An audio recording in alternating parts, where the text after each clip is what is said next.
Hello and welcome to the Old Man Orange Podcast. I'm Spencer Scott Holmes. And I'm Dunigan. We're coming at you with the graphic novel release of Absolute Batman. Coming out. Oh, look at you, got that nice one to watch. I'll do like look at my nice digital version I got. Oh, I don't even have it on the right, well, whatever. There we go. You see, I got my nice digital one. You see, it's got glare from the screen. But, nice. First but edition. Yeah, this is, yeah. Yeah, you can resell that one. Yeah. But so this is Scott Snyder's kind of new run, and it's one of those ones I actually kind of forgot about this till you mentioned it. I knew that it was kind of coming out, and then you're like, oh yeah, Absolute Batman comes out. I'm like, well shit, let's go pick that up. And then you're like, fuck it, we'll do a podcast on it and everything. And sometimes it's that one where I know that, you know, Marvel's been doing their new Ultimates version, and I picked up a couple of those just to check them out. And they weren't not like they were bad. I just couldn't really get into them. I kind of felt like it was just like, well, oh, okay, I'm just trying a couple different things here, you know. Like, well, if I feel like reading Ultimates, I'll just go back and read the 2000s run. There's literally issues for days on, you know, that series. As I said, maybe it gets better at some point. I only got a couple issues in, so I can't say a whole lot. But the Absolute Batman, though, seemed like one of those ones where it's like, okay, it's going to be more than just like a new spin for a new generation. It's more like it's an extreme like Elseworld story, but the fact that you grab like the big guys like Scott Snyder and everything like that and saying like, hey, let's just run with this and see how it kind of goes is an interesting concept. And I think the fact with Batman especially, you know, I know me and Ryan have always talked about this for years, is you always kind of wonder, like, what would be like a blue-collar Batman? Like a Batman who didn't have to rely on, you know, money and all that stuff, but kind of relied on grit and tenacity and what he knew about, you know, the street smarts and so on. So it's like that idea has always kind of been up in the air and so on like that. I feel like anybody who's been in the Batman long enough has always kind of questioned, like, you know, what would it be like if he didn't have, you know, that money to fall back on. And now it's Scott Snyder's like, it's absolutely said it's my version. Blue collar Batman, you know. Pretty much a Bruce Springsteen song's playing over the top, you know. But I kid you not, it's a badass version. Like just in these 6 issues in this new graphic novel, and that's what we're talking about. We're talking about the graphic novel that just came out. So I know that the single issues are, you know, obviously 6 months prior to this, and graphic novels always kind of like behind, you know. You're almost like that, you know, that kid who like can't see the movie in theaters back in the day, so you have to wait like literally like a year to rent it at the video store, just, you know, and then when you finally get it, now you're at school talking all about it and so on like that. Everyone's like, "What, you didn't see it in fucking cinemas? What's wrong with you?" Yeah. What, your parents poor? No, they're super Christian. Oh, okay, all right. Yeah, I rent this when they weren't looking. Yeah. No. But no, well, actually going off the Ultimate Marvel thing, because it's kind of interesting. They both did it around the same time, because DC tried back in the 2000s. They tried to get their Ultimate Universe up off the ground a few times, but then it crashed. Or like they would like get like they did All-Star Superman, All-Star Batman, and then partway through that, I think they like, I think because Grant Morrison's story had a definitive ending, and then a lot of people did not like All-Star Batman and Robin by Frank Miller, and they're like, you know what, this is this just be a little Elseworld thing. Will you ever finish it? Probably not. No. And I'm kind of bummed because I really do like All-Star Batman. I just gotta say that, like, it's not perfect. I'm not saying it's perfect, but I think because it's so weird and goofy and Frank Miller-y and so on like that, I almost find like so much joy in it. And it's Jim Lee artwork. I think that's like such a super combo. Jim Lee's artwork is the thing that makes that book worthwhile. And the thing about it is it's not good. I had to come to terms with that. I read it a little bit ago just to dust it off. It's not good, but at the same time, it's very interesting. It's very interesting. And you kind of see what Frank Miller was trying to do. He was trying to do like because back in the day, it was like, come on, old chum, it's time to like knock these fucking cops around. And, you know, you had Batman and Robin like on Gatling guns firing at Nazis and shit like that. But, you know, and they just like, well, what if we just took that, but just like did that today? This basically what it would be like, boy, you're getting drafted into a fucking war. Come on now, old chum, you know, don't be a fucking bitch, you know. And now it's like, so that was kind of like what it was going for. But I think that went over a lot of people's heads, and I'll be honest, went over my head when I first read it. But even then, I'm like, I don't think Batman, especially Dark Knight Returns Batman, is gonna like grab a kid like, you're gonna eat a fucking rat, you're gonna stay in the fucking cave, so fucking help me Christ. And then you like, when you read this, you're like, No wonder he turned out being so fucked up in Dark Knight Strikes Back. Jesus fucking Christ. Exactly. I don't know. It's one of those. It's so weird, but like that's almost what I kind of like about it. It's like, yeah, it's definitely Elseworlds Batman, but the fact that like he's just so like crazy and just literally as hardcore as possible, and the shit he does, like painting the entire room yellow when he goes to faint Green Lantern and so on like that, just to fuck with him. Well, it's even like, because he's always encourages, like, we're going to go fuck with Green Lantern, we're going to paint ourselves yellow and just like fuck with him. And then like, he encourages the kid to like jump in and like do something. And I can understand like Green Lantern fans why they're so fucking pissed off about this. Like fucking Robin nearly kills Hal Jordan by like collapsing his windpipe, and then Batman's like, "You stupid fuck!" And he just like beats the fuck out of Robin. He's just like, "You told me to do it, man. Come on," And then like, but like even regardless of that whole thing, they were trying to do that whole thing where, okay, like a few times they were even talking about doing their own Ultimate DC universe, and then eventually the Ultimate Marvel universe went under, or just spun out and ended. But then they brought it back, and I'll be honest, I actually really like what I've read of the Ultimate Universe. I have the first volume of Ultimate Spider-Man, where he's basically middle-aged. It's kind of interesting because the original Ultimate was aimed at us, and this one's aimed at us too. It's just aged up because that Peter Parker was in high school. This Peter Parker's in his late 30s. So it's like, oh, all right, cool. You're following your demographic. Okay, cool. And then like, it's kind of, people always say they want to see Peter Parker age and all that. And it's doing that. And I think that's really interesting. I have not read Ultimates, but I really want to, because I have been keeping up with like comic summaries on YouTube, and I really like where it's going. So that one's more of a slow burn, but what I've seen of it, I really like. And this right here, I like to check out the other DC Ultimate Universes, but this one right here, well, I want to clarify Absolute. this real quickly. I think the only one I read was the one that was just called Ultimates. I didn't read Ultimate Spider-Man or anything. So yeah, it wasn't bad. It's just I don't know. I couldn't really get into it after I just checked out the first couple issues, and it was like I don't know, it just wasn't grasping. Maybe it will get better as time goes on. It might be something like, because there is a lead up event called Ultimate Invasion, and then there is Ultimates proper. So I'm not sure which one you read, because Ultimate Invasion is kind of like a prelude, like, get ready, here's how it all happened, here's the Maker coming to this universe and fucking everything up. And then Ultimates is and like, I've just gone off of, I don't remember what happens in what issues, but some of the events that happen and the team that gets built is really cool. And what I've seen of it, I've liked, but there's also a difference between watching a comic summary and reading it, which I'll be honest with Absolute, I watched a couple of comic summaries, but I'm like, I want to get this fucking thing. I'm just a graphic novel guy, so I just waited for it to come out, and yeah, I'm glad I still really liked it, and it's even better reading it, of course, and watching a YouTube summary on it. Yeah, and I literally, reading Absolute Batman, I knew nothing going into it. I just knew that there was a new series coming out. That was it. Whatever like little tidbits you told me over the last couple of months, that's it. So I had no idea. So it was brand new for me jumping in, which I think actually made for the experience. And as you were saying, there's 6 other Absolutes out there. So you got Absolute Batman, Absolute Superman. You got Absolute Wonder Woman. For some reason, I don't know. Because I bought after reading the Batman one, I just bought the Superman one. I was like, this is fucking awesome. I'll buy Superman next. I was like, I'll buy Wonder Woman as well too. And then for some reason, her book was twice the price, and I was like, I'll get there. Maybe it just came out for all we know. I don't even know when this one came out. I think recently. These all did, because this one just came out. Well, I think this month. I think they all came out. So yeah, I just thought that was kind of a weird thing and so on. And then I know there's Absolute Flash, Absolute Flash, and West is the Flash, which is cool because that's my favorite Flash. That's cool. And then you said Green Lantern, Martian Manhunter, and Green Lantern.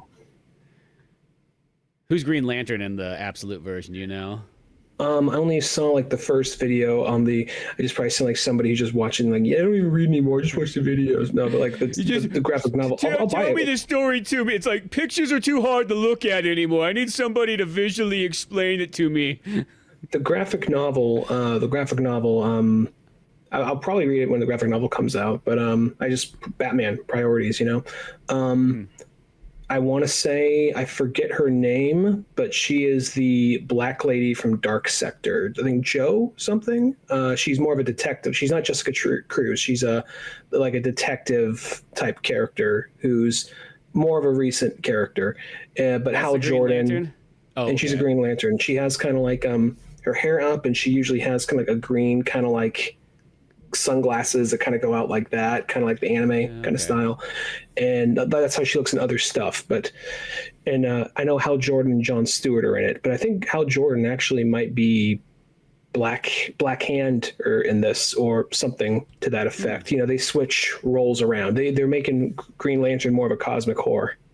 Oh, interesting. Yeah, as I said, I think this will be interesting to check out. And then there's Martian Manhunter one, which I bet you is a good book, but like I know for a fact, comparatively the other 6, that's going to be the hard sell. I feel that one right there. That's like when Kiss did every member had their own individual albums, and there was a Gene one, a Paul one, an Ace one, and then there's the Peter one. Well, that's what Martian Manhunter is. He's the Peter album. You know what I mean? It's going to be the hardest of the hardcore fans that are going to buy his book. You know, I really want to read it because it's also by it's by the guy who's actually doing the new Ultimates also. And I like that writer. I forgot his name, but he's done other stuff I like. That one, it's even weirder because he's not like Martian Manhunter as we know. John Jones of Earth, his identity, and Jean of Mars are 2 separate people. And he's more of like Jean is more of like kind of a Spectre-esque thing that kind of infuses himself into John Jones and helps give him his vision, and he's able to detect things more. So he's even like, that might change, but it's more of like he has like 2 minds in one body and kind of like the ability to sense and see and read minds and all that. Oh, interesting. Because a lot of these things, it's like, I mean, I know all these books here, everybody's trying like radical new ideas with all the characters in them and so on like that. You know, which could be kind of cool, you know, and I know it's just more probably for a publicity stunt to make for a change up. And that's not saying that some of these books, like The Absolute Batman, can't be really interesting reads. You kind of wonder in the longest run, you know, if what will happen with these if they'll just be like that little like, oh, remember that, you know, time period in 2025, you know, when they did that Absolute series for 12 issues and then DC decided to try something else later on, you know, or they could run for, you know, like, you know, a decade and just be like a side story, you know, or like they run, I don't know if because these are probably running parallel with Detective Comics and regular Batman. They're running parallel, and I think the plan is to go in for the long haul. I hope they don't peter out like Ultimates does, because Ultimates was all the original Ultimates. We'll get into the comic proper, but I guess I'll set up original Marvel Ultimates, original ones. They eventually petered out because they're like, you know what, we're going to try to avoid bringing people back. Maybe they brought 1 or 2 characters back over the course of it, but in general, when they die, they stay dead. And then eventually they started killing off a bunch of characters. They did Ultimatum, which killed off like half their roster, and then things just eventually just kind of like, you know, we got some good stuff out of that. You get like Miles Morales out of that, but eventually they just end, and like, well, Miles Morales is cool, just bring him into the proper universe. Yeah, sounds good. Okay, and everything else, fuck it. But there's apparently like an event that happened where somewhere in the not dark, but somewhere in the far depths of the Marvel multiverse, that universe survived and it's thriving and it's happy, and Peter and some other characters are still alive. I'm like, okay, that's nice. We don't even know the details, but cool, right on. Not this one, not the current Ultimates. That's a different one. But anyway, and this one right here, they said they plan to keep this going because there's a big event happened. That's called where basically Darkseid realized that I'm always going to lose. There's something in the intergalactic DNA thing that's always going to make me lose. I might win for a minute, but I'm always going to lose. So I don't know, cosmic comic shit. But basically, he sacrifices himself and kills himself in the process in this universe. He gets all the DC heroes to attack him, and this big battle happens, and he dies, but he kind of wins. And out of that, he's able to go to a different universe and create a brand new universe. And within that new universe, the scales are tilted in his favor. So things are different. Some characters were never born. Some characters were never met this way, whatever. So Batman, no money, no no cars, nothing. Wonder Woman instead that she was never raised on Amazonia. She was sent to Hades or hell, and she was raised there because Amazonians are banished. Superman is like didn't meet the Kents in time or whatever, so all kinds of crazy shit. Yeah, no, so they're definitely interesting variations. It's one of those ones. It's like, well, we'll get into Absolute Batman here and kind of focus on that instead of like more the what ifs of how this could kind of go and all that stuff. I do kind of look at them still like they're Elseworld stories for sure. Which they are. Yeah, that's the best way you got to kind of look at it and whatnot. What'd you say? Oh, sorry. There's a bleep there. Went out. Ongoing Elseworld. Yeah. So, and I think just that in itself is kind of a neat just concept that we can run with and so on. And let's go into Batman here. This one is a fun version. I mean, just to start off, the look of Batman in this one is he does carry a very Frank Miller like ultra large. I mean, even shows I think in the back of the book and the special features, it says he's like 6'6" or something like that, and then you add the boots on and everything like that, he becomes over 7 foot tall. So he's pretty much built like he's literally a professional wrestler. It's like Goldberg running around as like Bruce Wayne. Well, something I love about this book is sometimes whenever you do like an Ultimate Universe or variant or absolute, whatever you want to call it, whenever you do that, I think sometimes you're at risk of making it so different to even recognize it for what it is. And this is vastly different, but at the same time, it still feels like Batman, Like it feels like what they do with some characters. It's just like, wow, you're really doing, you think about it. Like I never would have thought of that, but that works too. It's one of those things where it just maybe does a niche, like sometimes there's the cul-de-sac thing, but I think the cul-de-sac thing kind of works if it's in a city. So like the idea that Batman was like childhood friends with a lot of his villains, I think that works because it's a city. And I think that in like growing up in Crime Alley, you'd probably meet a lot of, you'd be friends with like Harvey, Selena, Waylon, all that. And Batman, sorry, I derailed myself there. Something I was going to say, the whole thing about his height, because Zack Snyder's thing is like, okay, Batman Prime, has money, has all this, he has gadgets, he can get by without being like, he's big, he's strong, but he can get by without being the biggest and strongest. This Batman, he has to be the biggest and strongest because he doesn't have the resources. Yeah, no, and it makes sense because it's like, well, I like the job they give him. He's like a construction worker, so he's like engineer, city planner, but he's out there like on the front lines. He's not just like a guy in an office. He's literally like walking out on like the skyscrapers and whatnot of Gotham, building shit. And I love how he just like steals stuff too. Because I will say this Batman is very Frank Miller though. At the same time, when I read this, it's like just the whole way the story is. If you could almost have told me that Frank Miller was there, like overseeing it, and I'd be like, I believe that, because it's like it's got all like the TV segments in there too, which I'm like, who the hell's watching TV anymore? Could be watching on YouTube for all we know. Yeah, it's got all that kind of stuff in there, and just the fact that he's just this lumbering guy, and the fact that he's very extreme. This Batman like does some extreme shit in here. So fucking extreme, like. It feels kind of like there's that kind of like, like early 2000s, like extreme, or kind of like we're trying a little hard. And sometimes it's coming back in a way like you are trying really hard, but it's working, Yeah, like it works in this way. And it almost has like that thing where this is another way. It feels like that like 90s Spawn kind of artwork, which is funny because Greg Capullo was like the last big run of Scott Snyder. But then for some reason, some of the shit that Batman's doing in this one feels like he's like a Spawn like character with like his like new kind of homemade gadgets and stuff like that. And I love how he just uses like the what he gets from the city to like put like together all kinds of like contraptions. Like one part where he's like escaping and he's like literally takes one of those big old tractors that carries I guess the best way is it carries like the big old planks and so on like that for putting together skyscrapers. But he's like outfitted as like his Batmobile. They like drive out of here and he's just like plowing through the city. This thing. This book is also like very funny, but like in a very like dark humor kind of way. Like consistently throughout this book, there's a lot of like just deadpan humor, and even some cases, well, a lot of cases actually physical humor, and yeah, just kind of like how everything is. There's actually a funny part where you see everything is so big. You've already seen a couple of vehicles that he's like taken and modified and stole from the city and like batified them. And then by some point we see that like there's like a Batmobile chasing after some car.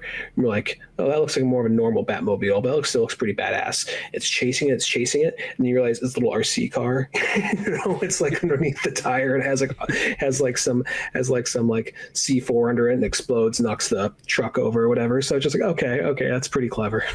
Yeah, I know. I like that kind of stuff, and well, it's actually like feels to me it's like the right way to write comedy in there, like for Batman, because it's one of those ones that might go. Some of that stuff might go over some people's heads, but then the fact that it's just like, oh no, it's just dark shit that he does to like almost like entertain himself in this whole thing, or even just some of the things that like like Riddler and stuff, which I think is actually like you mentioned the cul-de-sac thing.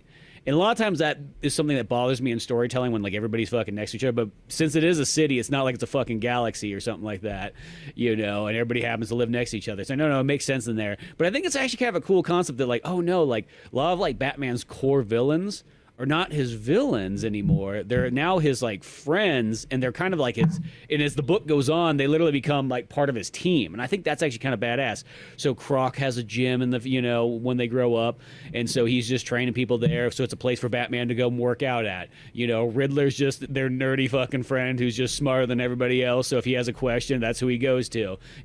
Penguin for some reason because his name's Penguin, he got into flying helicopters and shit. So Batman can use him to to like fly him in places. He also has like a little bit of like questionable like side jobs and hustles, so he also has an idea of like where the crime's going to be and whatnot too.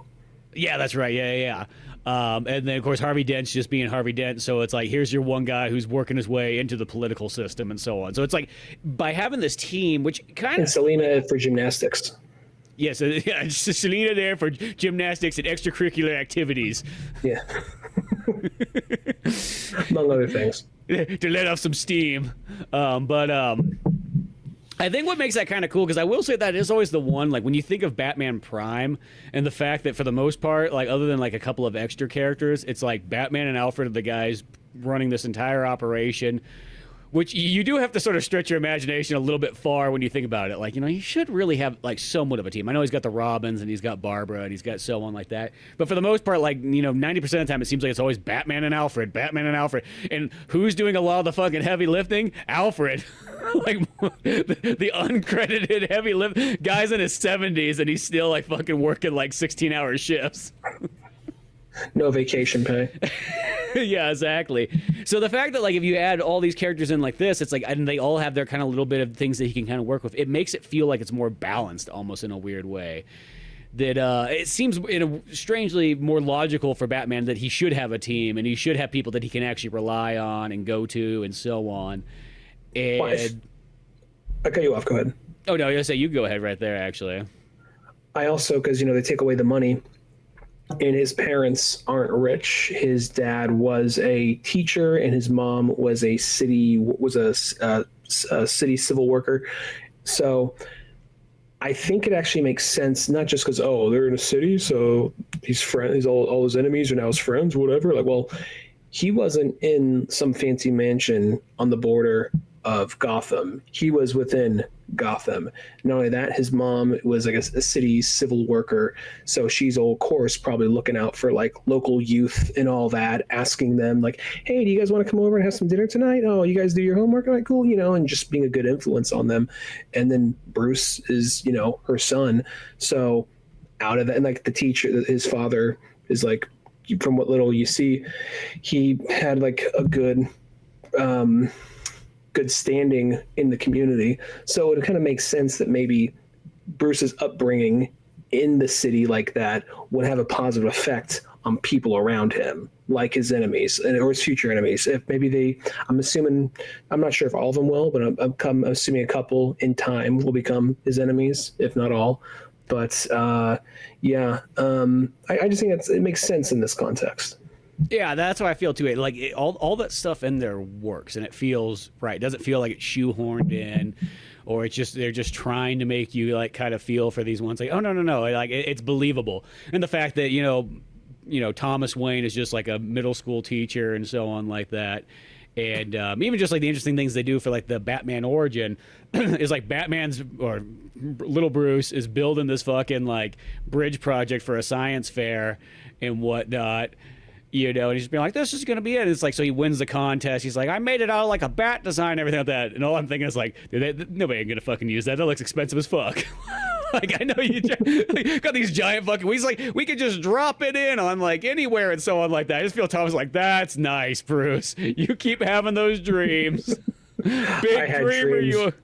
I had dreams once, just stares off into space. Like, anyway, I'm here with you now. So, well, there was a part that I laughed so fucking hard at where like it's much later in the book, but there's like flashback where like Thomas is like, I want to tell you a story about old man Wayne, and he used to be a trucker, I think is what he said. He's like, yeah, and on the weekends he would take me out and we'd go to the pier and we'd buy these chocolate covered bananas, and boy were those my favorite and everything like that. And then one day we went to go get those, chocolate-covered bananas, and he keeled over. And I thought it was a joke at first. And then I saw his face, and I knew he was dead. And it's like, Bruce is like, well, what got him? He's like, well, you know what got him? Those chocolate-covered fucking bananas clogged his arteries. He just mouthed, you did this, as his final words. Squeezing that last bit of banana as it exploded out of the chocolate casing. And then it went underneath someone's foot. They slipped. They crashed into something, caused this whole like Looney Tunes chain reaction that left 38 dead. Yeah, fucking car crashes ensued. All sorts of stuff. The pier burnt down. Ferris wheel comes and rolls down, like runs over. And that's why we don't have the Gotham amusement park anymore. Or chocolate covered bananas. And strangely enough, this is probably what pissed off this guy who's going to become your future villain, the Joker, is because he is a...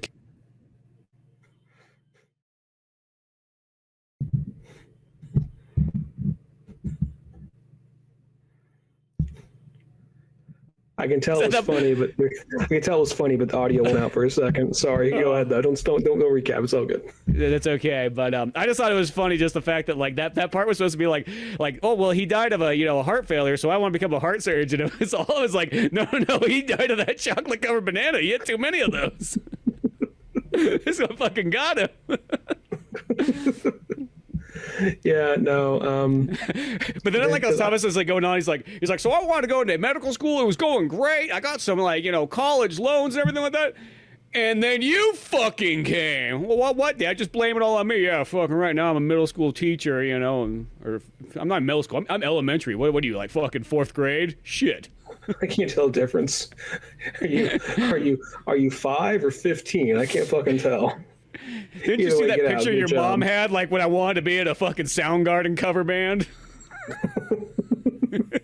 I had dreams, We're gonna open for Faith No More, and yet believe it or not, there is no more faith that will happen.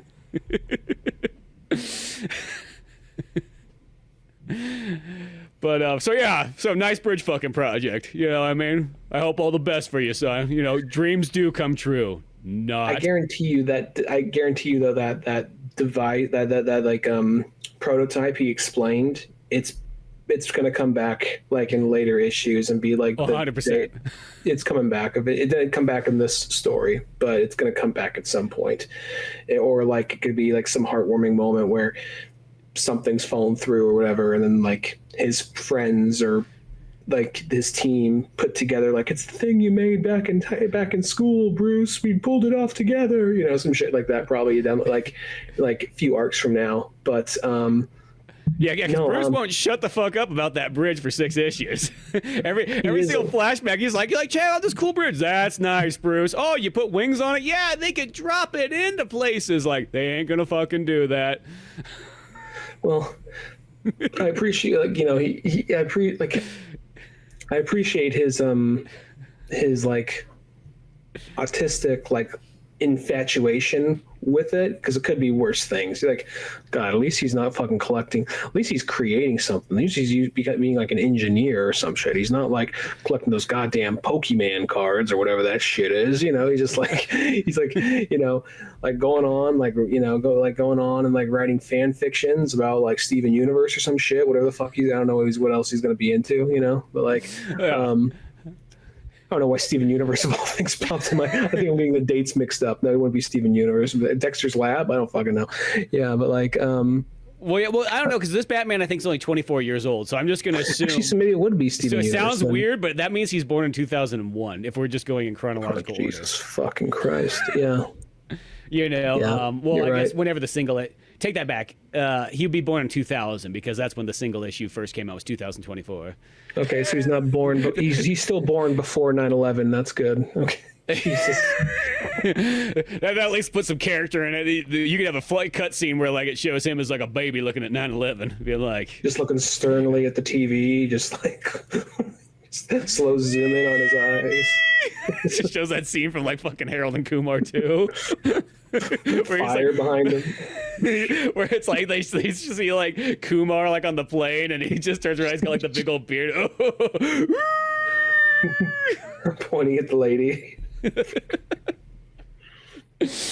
But yeah, so this young buck Batman, you know, the shit he's probably into, we probably don't even know. That's all I have to say. Like all our references are probably going to be off. Well, something I think is interesting about this is it's not really through Batman's perspective. It's Alfred looking in on Batman. And I listened to a couple of interviews with Snyder leading up to this before even reading it, like just, you know, hearing him like promote it and whatnot. And he said, "Is like, well, the thing is, before I was writing it through the perspective of Batman, like as if I was Batman, and like everything he faced was like something." Like a fear of mine that was coded, like death of the family was me being afraid to be a father, like putting my job before my family. Court of Owls was me like taking on, like coming in confident, but then feeling like the monumental like weight of like something like in history of something like Batman going against me and me being the weak link or whatever, you know. So everything was coded but not so obvious. This right here, he's just like, I'm not this generation, so, and I know how lame it sounds when you say you want to write for this generation. So instead, I just looked to my sons. I looked at the things they were interested in. I looked to the things that concern them that they're afraid of. And then I'm like, well, I can't write it as Batman, but I can write it as Alfred. So Alfred just judging and watching, like, what the fuck are you doing? Is that how you're fucking doing it? But then like Batman has some stuff to learn, but at the same time, it's just kind of like somebody's just got to be crazy and stupid enough to try it, you know? No, and that makes total sense. I didn't even think about that in reading it, but like that is true because a lot of that stuff is Alfred looking on the whole time. We haven't even mentioned Alfred yet, but it's him observing Batman and what he's doing, and that probably is a good way to go about when you go to write a story. Is when you're not of the age range that you're writing for, or like writing the characters about, is you start to become the old guy in the corner. You know, probably as far as Dragon Ball was going on. After a while, he's like, we all become Master Roshi. You just want to jerk off you in the don't think corner you reading a are, magazine. but eventually you become him. You just want to creep on a 17-year-old girl? Well, I didn't say that. I mean, I just, you know. I mean, she's on an island. Where's she gonna go? Just saying. I got fire hands. What the fuck's she gonna do? Like, whoa, Toriyama. R.I.P. but here with speaking of Alfred though, so Alfred's kind of they have like some secret agent Alfred where he just goes off and just does all these like missions that he kind of receives almost like kind of John Wick style, I guess, and he just takes care of shit. But because of this, you know, he obviously never sees his daughter Julia very often, and she's just always like, I don't like to see you, Alfred. You're like, you're just a cunt, you know, just get away from my life and all that kind of crap. You know, and he sure tries to try, and he's like, I gotta work a fucking job. How do you think you got this shit paid for you? I don't know the details of that. I'm not sure. They don't go into a whole lot of it, so I'm more just filling in the blank. I don't want to assume the worst because I like Julia in like other versions, but I'm just assuming there's something else. I do like how kind of like something that I'm not saying in real life it's not a good trait, but it's a good character like a good character dynamic, which is kind of like the person who cares more than anyone, but can't show it. So she says, like, at some point, when Black Mask's big attack is going to happen on the city, he gets Julie out of there against her will. And she's like, Dad, this is my home. This is where I made my living. If you send me to England right now, I will never forgive you. Oh, well, I'll never speak to you again. What do you say to that? And like, he puts the radio. He says, like, I say we take off in 10 minutes. And just walks out the door.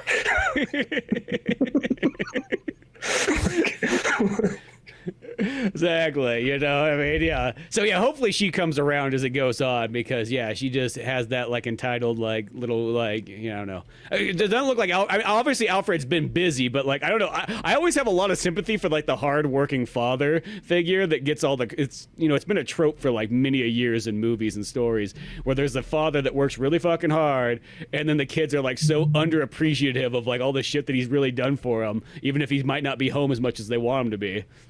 Well, I don't know all the details, I want to say, but at the same time, like, yeah, it's kind of like, I guess the idea of like being a full-grown person and then someone you barely know comes in, is trying to like dictate or tell you what you have to do now. Like, I get that. Mm-hmm. But at the same time, like, he's a secret agent. He probably knows some shit.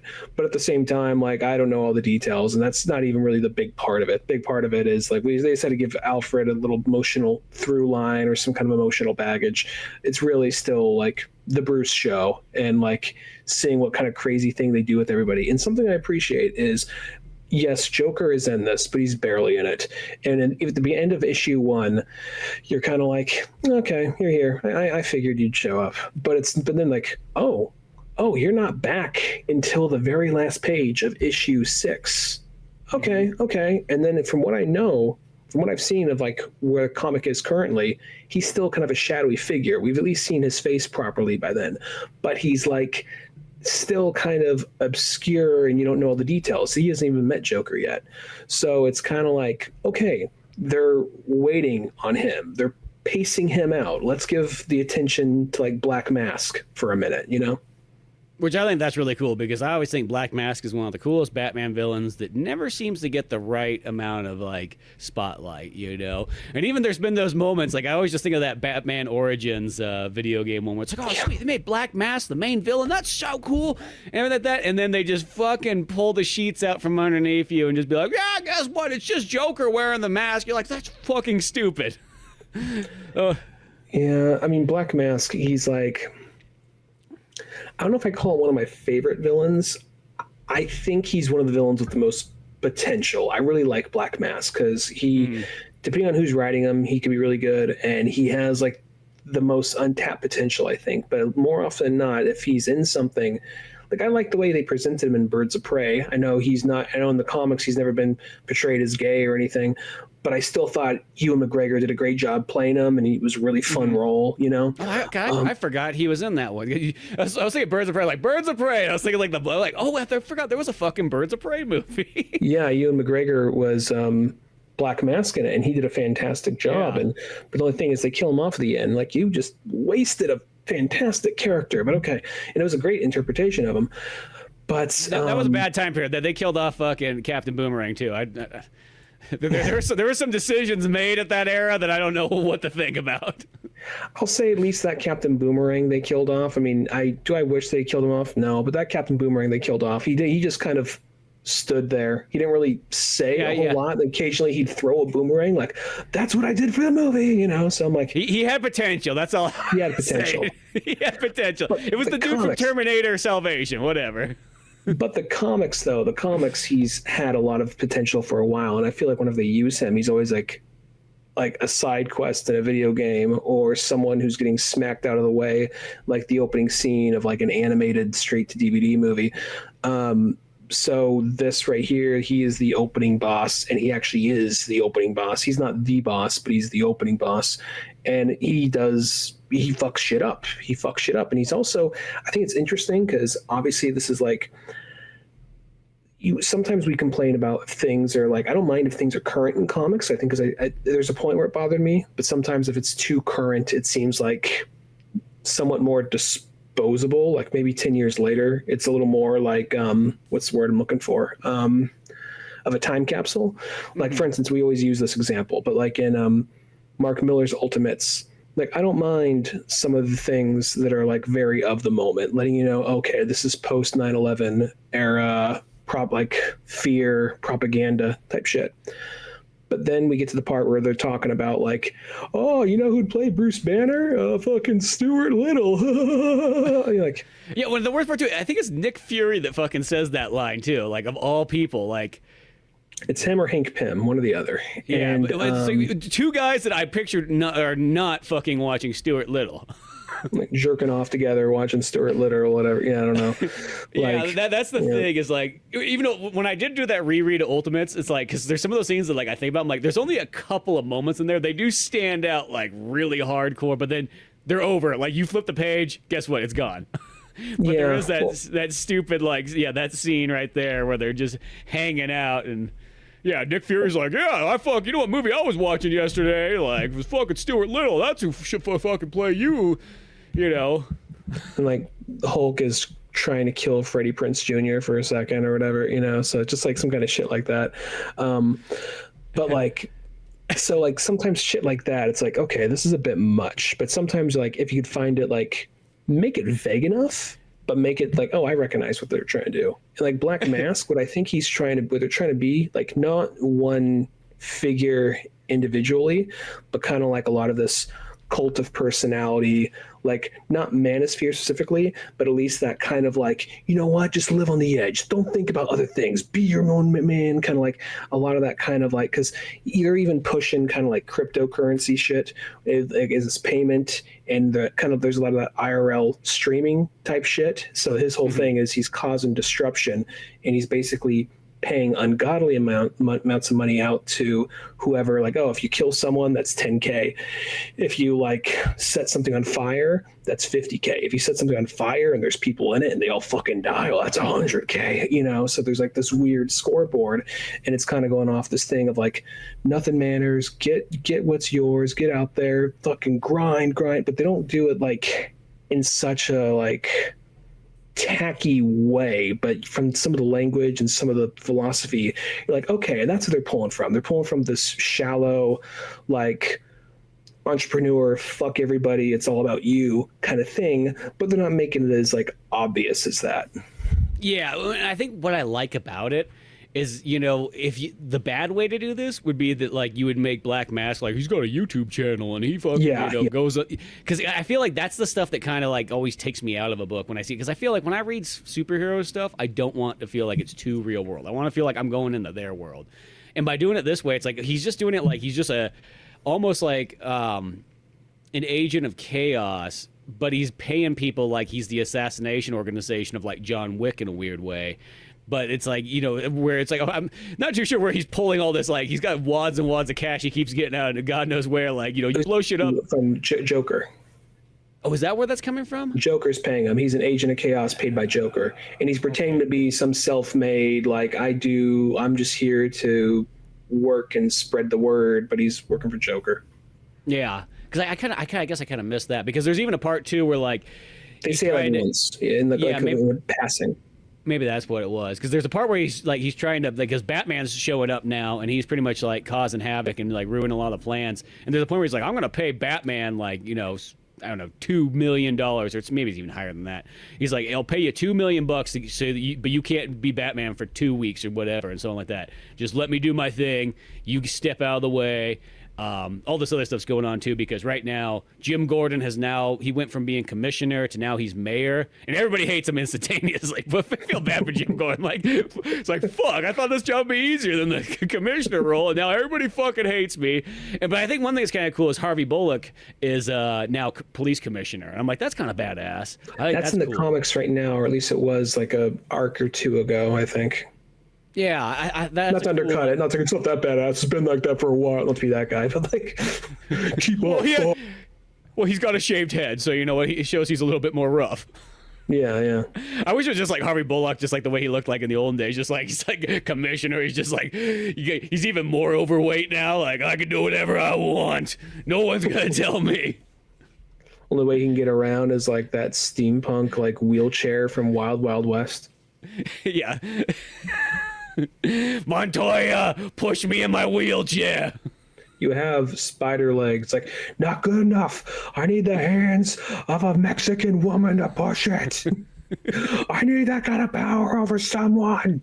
Yeah, that sounds like Harvey. Yeah, that sounds like that. But no, he's actually pretty cool. He doesn't have a ton in this one, but he's still pretty cool as being the commissioner in there and so on. And then the other thing that's interesting is, so Thomas Wayne gets shot at fucking Bruce's. He gets a party for his fucking bridge science fair project, and they get it to go to the fucking zoo and stuff. So his dad's like the chaperone and whatnot, and they're showing him all the stuff from the lions to the the bat exhibit and all that kind of stuff there. But this is where Thomas Wayne gets shot by Joe Chill and dies, but Martha doesn't die. And that's kind of the interesting other concept of this Batman is, so Martha's still alive this whole time. And fast forward to the future, she is now, what is she running with? She's deputy mayor. Yeah, deputy mayor for Jim Gordon. So it's kind of a cool combo of like, oh, you got Jim Gordon and Martha working together, and then the other one too is Barbara is just a police officer in this one, so she's not Batgirl. She probably will be in the long run, but at the moment she's just a police officer in a sense. Dick Grayson was introduced a little bit ago, and he's just like an EMT. So I'm sure they'll all come into form eventually. Yeah, and the interesting thing is that kind of each one gives them sort of a secondary job that would help out their Bat family skills if you think about it, because I feel like an EMT is kind of a hopefully he still has at least somewhat of his like well, why is he like still so good at aerobatics? Well, he's got this poster of the circus on his wall in his bedroom. I told this to you, and this might be blasphemy, and I'm going to derail it, just a little sidebar for a second. I honestly think a good reboot, like, no, you don't have to do it now, but if you say you wanted to like eventually do a real reboot, not like a rebrand, but proper reboot, or a next movie that introduces Dick Grayson, I'm going to say drop the circus shit. You can say his father was in the circus, or his mother was in the circus, or maybe they met in the circus, but now they're stunt people.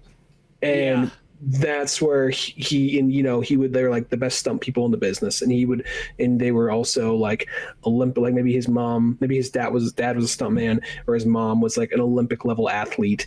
And they would just something like that. And then like, something happens on sets, and then maybe you could even tie that into Clayface, because he's an actor, so like, oh, this stunt man's taking all or some shit like that. I don't know, so no, I 100% agree with you on that one. I think that's a great way to go about it, because the circus is time has gone on. Like, here's the thing, the circus, who gives a shit? It was really relevant in the 30s, you know what I mean? Like, that was a big thing, but I hate to sort of say it, like, nowadays it's almost like, it's so, like, almost old-fashioned, it's like, saying this character's like, he worked for the steam donkey, you know what I mean? Like, it's like things that, like, don't exist anymore practically, I guess the only thing you can say is like, oh, well, where'd Dick Grayson? Well, he's in Circus du Soleil in fucking, like, Las Vegas. I think, I remember there's an old, Patton Oswalt joke. This is like an old one from the 90s. He's like, I don't know what it is. Like, my parents are super Republican, super conservative. My wife's parents super Republican, super conservative. They don't laugh at half the jokes I do. But we take them to Circus Soleil. Oh my God, is the gayest shit you've seen. It's like dudes like blowing each other on unicycles, hedgehogs with boners on like fucking trapeze. Like, you're just like, what the fuck's going on? And all these old people who hate gays, they're just like clapping their hands like, oh my fucking God. So it's like, hey, can we get married? Fuck you. How about we do it like blowing each other while walking a tightrope? Oh, can we bring our kids? That's what I think of whenever I hear about the circus. Oh, that's hilarious. Yeah, that's the only thing left. But yeah, as I said, like, that is for the Dick Grayson. That is so. He almost needs to be updated just a little bit for that, and that comes from the fact that that's one of my favorite characters is Nightwing and so on. But yeah, maybe it'll be interesting to see what they do exactly with him later down the line. He doesn't even appear in issue 1 through 6, so it was very passive in the thing I saw. Like, he was just very, like, 1 or 2 panels. Yeah, I think EMT is a good start, but I feel like he needs to have something else like to go along with it. You know what I mean? Like, I hate to start saying it like that, you know what I mean? Like, EMT is a good skill to have, but it's not the only skill. Like, that'd be fine if he was just a medic, but for him to have all his, acrobatic skills, he's got to be. Really, you could just say simply he was in the fucking Olympics. That's almost like one of the simplest ones. He was in the Olympics. He got, maybe the silver medal, so nobody fucking remembers him. That's why he's an EMT now. You know what I mean? Or he like fucked up his ankle on like a landing, and now he's EMT now. But then maybe Batman can help, or Bat Team, whoever it ends up being, can help him, give him a brace where it's not perfect, but it's almost as good as it used to be, where he can land properly.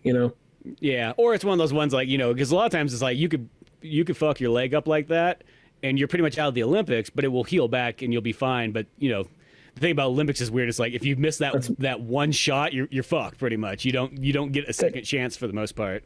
That's actually better. I'm overcomplicating it. Yeah, there you go. That makes more sense. No need to Dark Knight Rise it. Yeah.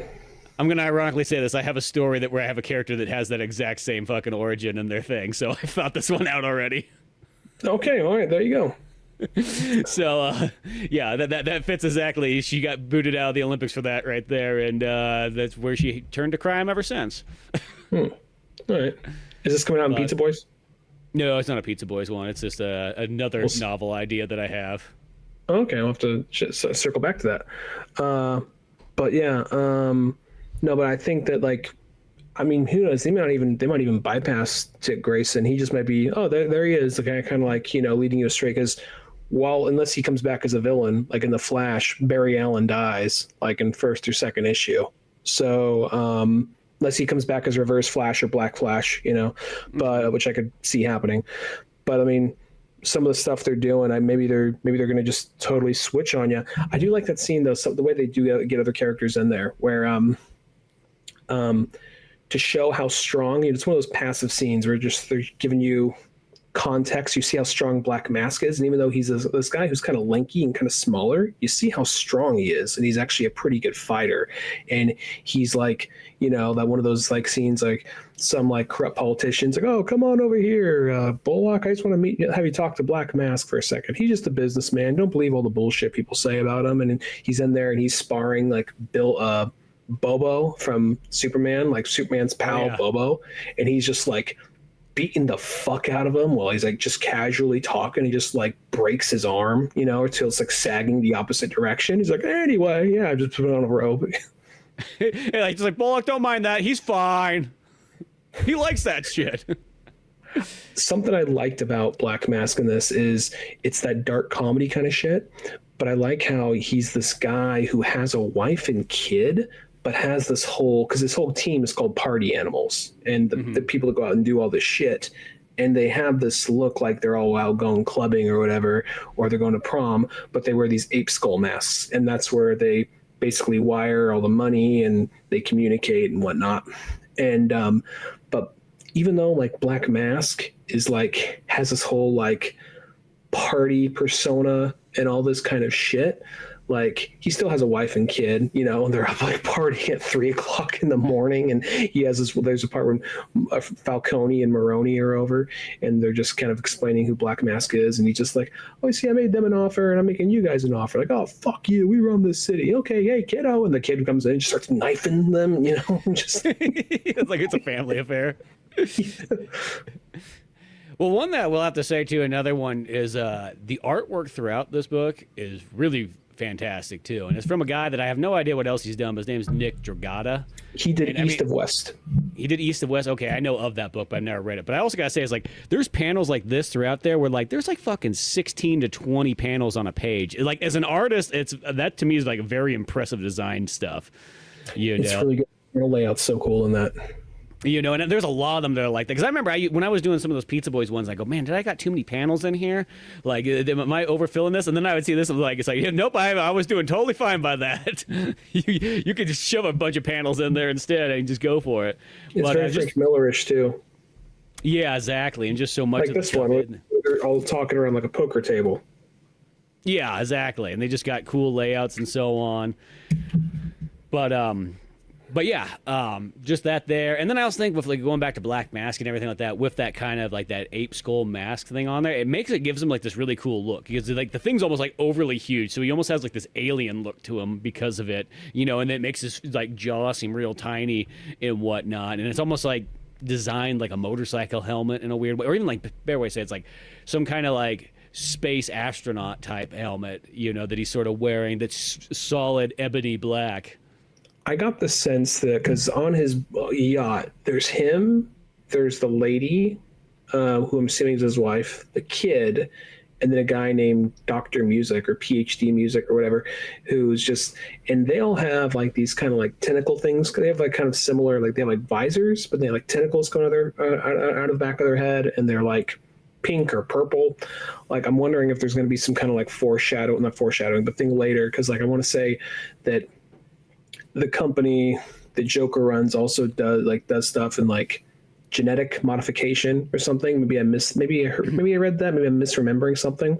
So just something kind of like that. And I could even see like that mask that Black Mask is wearing, that being something like crafted onto him. Like I could see this being some fucked up world where those 4 people on that boat, because the people, the henchmen wear the ape mask, but they have these weird fucking like these weird bulbous, like a bulbous xenomorph kind of mask. And that's the weird thing. And I could see in this weird fucked up version that it's actually stuck, that he's surgically there, but by choice, you know?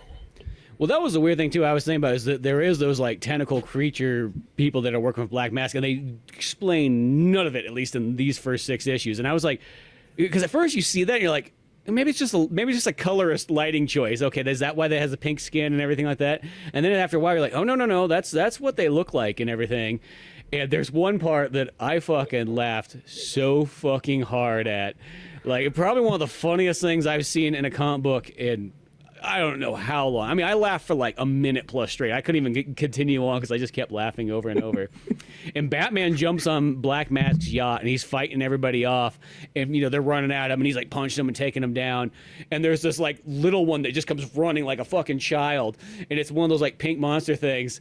And he's like, I'm going to attack you. You're like, what are you going to do? I'm a kid. You can't do anything. And Batman just like picks it up and literally drop kicks it in like 3 or 4 panels and big boots it right out of the fucking yacht. I'm trying to find it in here because there's like shoves him in a life jacket and then like just tucks him in the air, like big boots him out, just distant shot of him flying. Yeah, so that's where it was at right there. Wait a second, I knocked it over. Damn it. Look at me. There we go. Haha. There it is. Yeah, he puts a life jacket on because it's Batman and stuff like that, but then he just fucking big boots this kid. Like, yeah, literally takes up like half the page. And the lady comes in like looking for the kid, and then he just gives the kind of look, and then she just jumps in the water. He throws up her life preserver and keeps on going. Yeah, exactly. Well, that's the one thing I will say is like the brutality that this Batman has. He doesn't kill, but dude, does he maim people left and right and has no problem about it. He has a literal bat tool axe. Yeah. Well, and there's a part 2 which is actually kind of neat where he's fighting Black Mask way later in the issue or in the graphic novel where Black Mask gets the upper hand and whatnot like that, and he's all strapped up and everything because Batman thought he had it, but then of course Black Mask gets him in the net, and then Black Mask comes up real close to him and his fucking ears shift down and he fucking headbutts him and it like stabs into his eyes.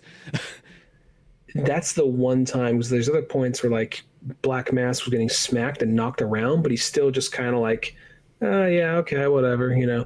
That is the one time where he's like, you fucking lunatic, you know, where he just finally lost it. Like it took him to lose his eyes for him to finally break. And this Batman is just so fucking awesome, especially because when he first comes in, like I want to say like the first time he fights the party animals, he literally takes like the big fat bat on his chest, like the ridiculously large bat, and then he takes a little like stick or a little like, I don't know, stick, takes it off, and then it becomes literally a battle axe, you know? So he's going in, chopping fuckers' arms off, and the guy's like, I'm bleeding out, you chopped my arm off. He's just like, there's a hospital like 3 blocks south, or is it east? No, you'll figure it out. And just keeps on walking. And then like at some point that guy, it's kind of a funny running on joke. That guy comes back and he jumps on his back. But then Batman has like these spikes that protrude out his back, and the guy's stuck, and Batman's fighting other people, but it has this big fucker. It's like, oh, guys, I'm stuck. He's like fighting these other guys. So this book is actually kind of like really like it's almost kind of like when we were talking about I Saw the Devil, you said there's kind of like that fucked up kind of like, it's not really a funny movie. Like super dark. Like you laugh because it's just in a movie. Like if that was in real life, it probably would not be funny, but it's funny when you're looking at it from the sidelines. Like the part like in I Saw the Devil where the guy gets like a screwdriver stabbed through his hand and he tries to pull the thing off, but they just pulls off the handle, so now he has to slowly pull his hand, like that kind of shit. So like it's kind of like that, like just this fucker just jumps on his back, gets stuck because of the spikes, and then everyone's still like just fucking beating him because he can't get off him. Well, Batman has a lot of cool like new gadgets in this one too. Like he's also built these like pretty much, they're almost like Scorpion from Mortal Kombat, like inside his cape where he can like throw spears out and everything like that, and poke people in. Yeah. There's just a bunch of neat thumbs. Yeah, it's like it adds a lot of new stuff here because I guess it's one of those ones like, even though he's still. The weird thing is, it's not like he's going with like literally no money. Like a lot of this stuff, it's like he's still. It's more like he's using the stuff that he's like taking stuff from work. Pretty much, he's like that employee who just like steals a little bit every day from work to fucking build this shit. Well, yeah, I don't need money because like they just leave that shit out there. So okay, I'm friends with fucking Jim Gordon. Like it's okay. Like you know what I mean? My mom works with him, man. It's cool, dude. We're on a first name basis, but at the same time, like it's also like since he also helped build a lot of the city because he literally helped build a lot of the buildings, he went and made small little like safe houses for himself here and there, which is something that's in the comics and the Batman Prime. But it's like, okay, he bought this as Bruce Wayne and he owns the property or whatever, where this is like, no, I have to think about this. I'm going to make a little like area for myself that gets overlooked, hopefully. And he basically just has like multiple bat caves, like stash throughout the city and basically abandoned buildings. Cause a lot of times like, an oligarch or whatever bought this, but never really used it or left it abandoned. So I'm using it until someone finds it, and then I push a little button, get the fuck out. Like I even like, going off like the dark, violent comedy, Alfred at some point comes after Batman with a specialty shotgun. Like it's a special, like crafted shotgun. There's only 3 of these made. It's going to blow your head right off if you make the wrong move or whatever. And then Batman gets one over, takes it from him. And then later, Alfred finds him and he's trying to like, Batman takes a shotgun, shoots him in the face with it, and you're like, what the fuck? And then you see there's all these tiny little bat shurikens in it, and then he's like sticking out of Alfred's face, and he's all like, he modified it to make it non-lethal. He ruined my favorite fucking gun. Well, because there's also another good line that Alfred has like right before that happens, because it's like he finds him in one of his safe houses because Alfred finally tracks him down and stuff. He's like, see, when you're cornered, you'll go to use those kind of tactics of real weapons and so on like that. You can't stand to your principles, and then that's when he pulls the trigger on his face. Which I like that. Like that probably could have killed him in real life. There's so many of these things that Batman does here. I'm like, let's be honest. I don't think a lot of these people are surviving. Fucking chopped off limbs and so on like that. You're most likely gonna bleed out. And you're not gonna have enough time to even make it to the hospital. But that dude, he's there in the next fight with a stub, so clearly it worked out. Come here, see, I told you it worked out, guys. You know what I mean? Non-violent or non-lethal violence is my method. Non-lethal violence, like chopping someone's fucking forearm off. No, the more I think about this book, I really look forward. I look forward. Well, I know where it goes to an extent, and I like watching. Like I said, I've said this earlier, but watching a summary video on YouTube is not the same as reading it. So I won't spoil nothing, but I will say I really do like where the series goes, and what they got going on right now is fucking crazy. It's crazy. Some of the characters, like after this one, without saying what happens or how it happens, there's like a 2 or 3 issue mini arc on Mr. Freeze, and then they jump to Bane and other characters come into that, and they officially kind of go to Arc M, where they say in this, there's different like companies that Joker owns that are just not companies, but facilities. They're called ARC, and that's where they do experimentation, genetics, and all that. And I think maybe that's where those Black Mask's family or people came from, his wife, and that kid, and maybe the musician, because they have genetic mutations or whatever. And there, some of the ways, like the next arc is basically a full-on horror story. Like, yeah, there's some badass action because it's Batman, but it's like a fucking full-on horror story is the next one. And I haven't even read it, and I love it. So I'm looking forward to actually getting the trade to that one. Yeah, which sadly doesn't come out till February. I saw that. Yeah, that's when we got a minute. The next one comes out. But no, so far I was really impressed with this book. This probably is one of the best Batman books I've read in a long time. Yeah, it's like one of those ones. Like I didn't really know anything going into it. I just knew it was Scott Snyder, and Scott Snyder Batman, you generally can never go wrong. So I was like, okay, cool. And once again, this one just delivers, and it's just like, it's so good that I kind of still wonder. I want to read the Superman and Wonder Woman and all those ones next, but I kind of wonder, like, the Batman set the bar so high. It's going to be interesting to see how those other ones kind of compete. From what I know, I mean, Batman's the one I mostly kept up with, but Batman is my favorite. But the other two are still really cool. So, but I'm also not as up to date with those ones as much. I would like to just buy all three and kind of keep up, because I always wanted to get into Wonder Woman.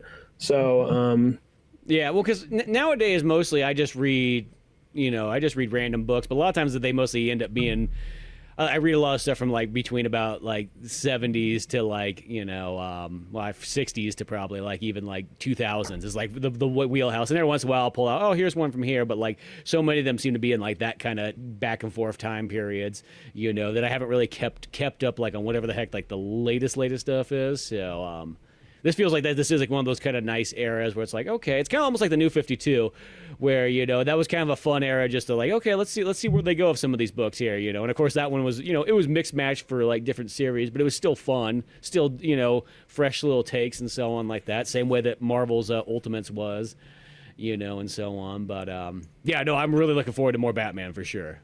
I'm gonna say that I think that anyone who likes Batman but never really read the comics, like if you just like the cartoons or the movies or Arkham games or whatever, and you're kind of a little intimidated, jump on to like Batman proper. I mean, I think there's a lot of good jump on points you get into to Batman proper. You got to brace yourself and realize there's probably history or references I'm not going to get, but you'll be able to get majority of it. But if you just need something fresh start, I think Absolute Batman's a perfect place to jump on, and it still feels like Batman. It still moves like Batman. And for people like us who really know Batman pretty well, it's surprising, like some of the ways they do some of these characters, change them, but it's like surprising, because I really like how I like what they did with his whole circle of his friends. Like his enemies that are, but like in time, I'm almost kind of like, I hope they stay his friends. You know what I mean? I'm kind of hoping they stay his friends. I'm assuming a few of them won't, but if not all of them, but I was hoping too, because I will say, because I like that friend team so much that I feel like it's almost like, I know that somebody's going to fuck up. That's just what's going to happen. But I hope that the majority of them stay that way. Because here's the thing, Batman has enough villains that, like, whatever, you took 5 of them out and they now are his friends, it literally should not affect the next 50 issues of Batman. You know what I mean? Like, you have so many characters you could run with that those guys could stay friends for the next 100 issues if you really wanted to. I think the idea that him just having those guys as a team is just a cool concept, and once you add in Alfred, once you add in, Jim and Barbara and all that kind of stuff too, it's like, it's cool. And I even like too, because like Batman literally lets, I think he tells Croc first and foremost, but then he tells everybody his identity right off the bat. Like, you know what I mean? So it's not like one of those ones like he's hiding it. He's not like fucking Spider-Man who hides it from Aunt May for 50 fucking years. And then the day that she fucking learns about it, tomorrow is fucking 9/11. Peter had the fucking best timing. Well, shit, he didn't even say anything. She just fucking walked in on him, and it was either he's into some really gay shit or he's Spider-Man. It's just some really rough cosplay. I don't know. Yeah. But like here, I just like Batman tells him right off the bat. And at first, Croc's like, "Damn man, you should have told us all," and so on like that. He's like, "You know who's gonna be really fucking pissed is Penguin." You know, what I mean, like you have to get in a fucking helicopter with him next, so you'll find out how pissed he is. That's the safest place to be when someone's angry. I actually really like what they do with Ozzy in this. Like he's probably of the group because like Penguin. He's not like I don't hate Penguin, but he's never been like a favorite villain of mine. He's just kind of like, there's those Batman villains that are like, they're a staple and you like them enough, but they're never really a favorite. But maybe if there's a cool take, then maybe they could become kind of like this version's a favorite. Like I really liked Colin Farrell's take in Matt Reeves' The Batman. The Penguin show was good too. So like I'm like, okay, this is a different take, and I like that, you know. But because generally there's sometimes like it just becomes too much the same thing. It's a staple, but it becomes too much the same thing. But this take of Penguin though, I liked a lot. And it's just kind of like he's the scummy kind of guy, but he's also got his friends back. He loves talking shit more than anybody. He's also not fat. He's just kind of like this tall guy with kind of like a receding hairline, you know. It's just like, I don't know. I really like, and plus of all the people who are his best friends, Croc is his best friend. And if gun to my head, like if Batman, a parallel universe, who's going to be Batman's like best friend? Harvey? No, Croc, bang. Like, like. Yeah, no, I like that because I really like Croc in this one too, and I just love how he has this cool gym, he's always training, and he's just got these like crocodile shit, just like he's always wearing that kind of stuff, so he's like selling exotic reptiles and shit. Yeah, he's got that little fucking like that polo shirt with the crocodile on. Like, I wonder. Oh, he's gonna be Croc. Okay, yeah. No, like I also like the little fake out when they first show someone like like punching a punching bag and looks like Bruce Wayne. It's like, this is your city, this is your night, you got this. He's like, step aside. Oh, sorry Bruce, I was just keeping it warm for you. Here comes this behemoth of a motherfucker, just one shots this fucking bag. And then Croc's like, I have to charge you for that. $30 for the sand. Yeah, I just love it. It's sand. Why do you charge me for sand? $30 for to fill it back up with sand. It's a pain in the ass. Yeah, exactly. He's like, I don't come cheap. He's pretty much, I'm running a personal training business here. Yeah. Yeah. It's like, that's cool. I even like the Riddler, just how it's like that's just their fucking nerdy friend who's like, he just always kind of like. He's almost like too smart for everybody else, but people still like him and something like that. He's like, oh yeah, especially when like they say something like they're like when Batman tells everybody his identity and whatnot. They're like, he's like, Riddler says he was already onto it like 8 months ago. He's like, fucking asshole. Yeah. There's also a lot of swearing in this book too. It sounds weird, but this book, like, there's like fuck. I mean, they bleep it, of course, but like, it's amazing how much that like they're just swearing continuously in this thing. So it's pretty much like straight full hard R Batman. Well, they're saying age 15 and up, but that's different from its usual 12 and up, because sometimes they'll throw 12 and up on like standard Batman. Like, come on, man, this shit's not 12 and up. I mean, I know that it's like it barely skirts by 13, but I mean, sure, okay. What I read, because you read Scott Snyder's shit, like, okay, fine, whatever. I think a kid can handle it, but okay. But you read this, like, no, this one is basically R, more or less. I think it's also they realized, dude, they're like, let's be honest, who are the people reading comic books still? It's like, it's probably the age range of 30 to like 60 is like the comic book reading age. Yeah, and like the like there's something you were saying about like I'm sorry, what were you saying before, like the swear? Oh yeah, Riddler. Oh, the friends, yeah. Yeah, like I also like, because sometimes the thing is they just make Riddler like annoying and kind of like eager to get like attention, but in this he's actually kind of clever. Like the thing is like he has like, I mean, he can be clever in other ways, but like in this he just has some clever little like quips here and there he throws in, and he's that little like brainy guy, but sometimes you like talk shit and he freezes up suddenly. This Riddler doesn't freeze up. He'll talk. He'll say something. You talk shit. He has something ready to go right back at you. Like, fuck, he got me. Yeah. So it's kind of like, that's what I like about him. There's like, they're just more just like here. I mean, Harvey's mostly the same, but I mean, I think that's fine. I don't think Harvey. He's almost like the least used out of all the friends. You know, he's there, but I feel like the other ones stand out a lot more than Harvey. I mean, maybe because it's just like it's Harvey. He always gets a lot of spotlight. These other characters don't get as much. These versions of him don't get a lot of spotlight, and the idea that like, you know, Harvey and Bruce were friends before Batman shit happened. So before Two-Face shit happened. So, you know, Harvey's probably a good guy and all that. And he is a good guy, but he's the most like buttoned up of them, of course. And he doesn't want his picture on social media. He's just like, I love you guys, but I'm trying to run for office right now. I can't have like my picture next to like, oh, you too good for us? No, I'm too good for you, Ozzy. I don't want to do it. I just feel like Crocodile. He's like, what, you can't have a picture of a black guy? It's a really red district. It's not me. I mean, I'm not saying that, you know. I'm running as a Republican. I mean, I'm running in the Marina district. You understand, right? Come on.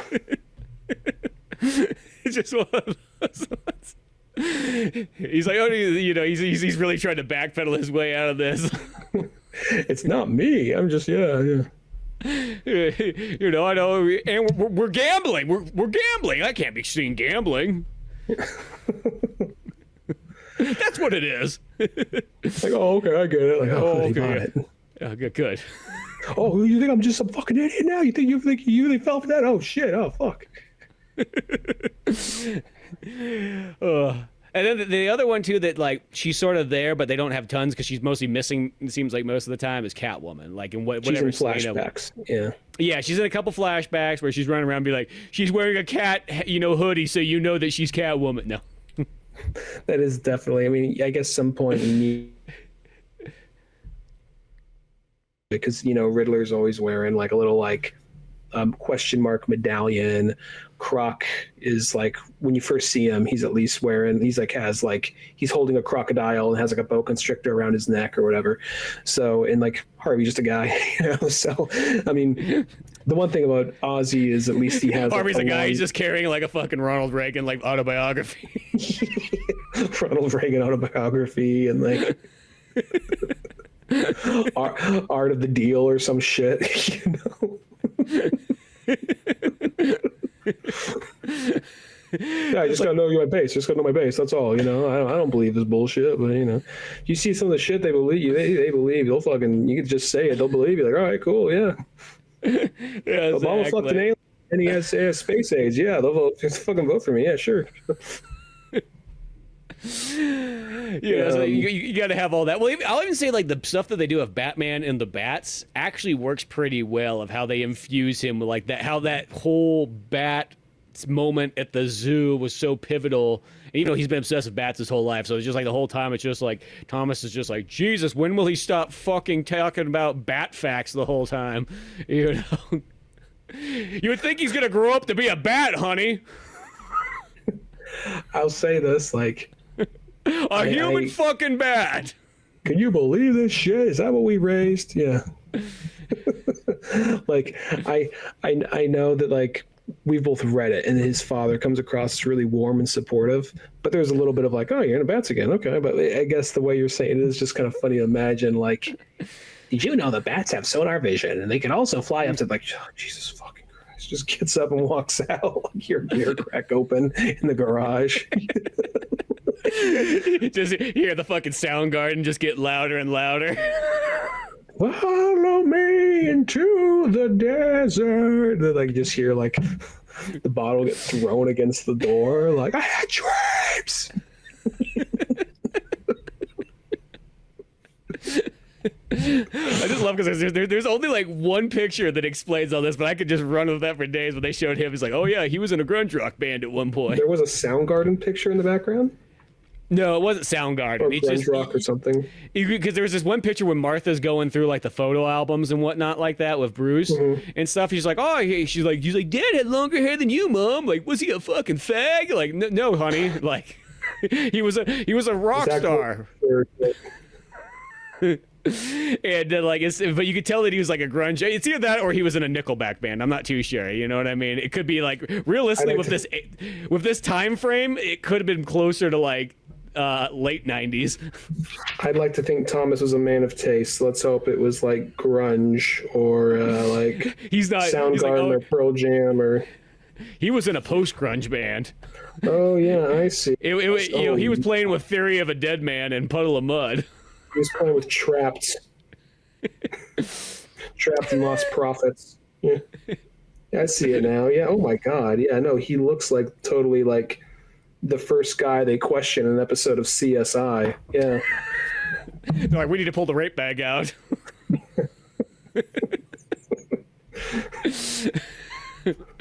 But yeah, so all Thomas's dreams and hopes of being there, he's like, one day, fuck that Chad Kroger. It's all about Thomas Wayne. I'm gonna sing about 9/11. If you need me if you need me, I'll be in the garage burning a flag, the Canadian one. I feel like Bruce, all his friends over there, like, don't bother my dad. What's he doing in there? Like, he's like literally starting fires in there and drinking beers, like, and just the Soundgarden music's just blasting. Like, yeah, he's just reliving old times. It's best you don't go talk to him now. He's always ever standing in front of that barrel pit, and he has like a stack of Canadian flags and like Nickelback albums next to him. Like, well, we all cope differently, Like, it was supposed to be like. It was supposed to be Thomas and the Sad Boys that night, but look, Chad cut in line, and they opened for fucking like Pearl Jam. Yeah, I was trying to think of one less obvious, but Bush. There you go. Bush.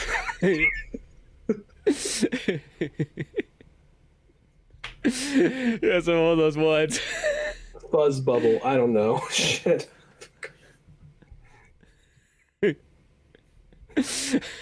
But yeah, so yeah, it sounds weird, but like, it like the only time that like these kind of like changes and stuff would probably bother me is if they did that thing like, oh no, this is just absolutely, or this is regular Batman, and you'd be like, wait a second, what? This is like fucking Homer and Marge meeting at fucking like an internet cafe, which by this point is probably old fashioned comparatively to where they've met nowadays, but. Well, at least in comics they have the thing where they like hard reset or like reboot it every, like, it's a constant reboot every like 5 to 20 years depending on the arc. I mean, I think it's crazy that like for a while, like, we kept the same story for the last 40 years, and like, what, it's time to just hit the reset button, and like 20 years go by, like, what, guys, it's time to hit the reset button. It's been like 9 years, and it's, sales are kind of dropping. Let's hit the reset. Oh, it's been 4 months. Let's hit the reset. Just like less and less it goes on. Well, that is they're like, let's be honest, our comic book reader age is slowly dying off. Like, literally, like we only got so many resets left in this. Yeah. This book is fantastic. I can't say enough good things about Absolute Batman. I think it's fantastic. I think we should do Absolute Superman next and see how that one kind of rolls, because I'm just interested, and I'm actually interested in picking up even all of them, even fucking Absolute Martian Manhunter, because you know what, somebody's got to support him. You know what I mean? He needs the money. He's like, hey guys, I just want to pay for a trip back to Mars to visit the family. Didn't they all burn? Well, their graves are still there. I can kind of pay my respects. just need a space fare, yeah. Just that's all I'm asking for, I'm just imagining him on like the most rinkiest Southwest flight, just in space, just like one guy, like him and one other guy, like opposite sides of the plane, just like no peanuts, no in-flight movie, just like, well, this is the best I can do, but okay, don't worry guys, I'll be there wishing you best in like 6 months. Okay, all right, here we go. that's the whole run of the fucking book.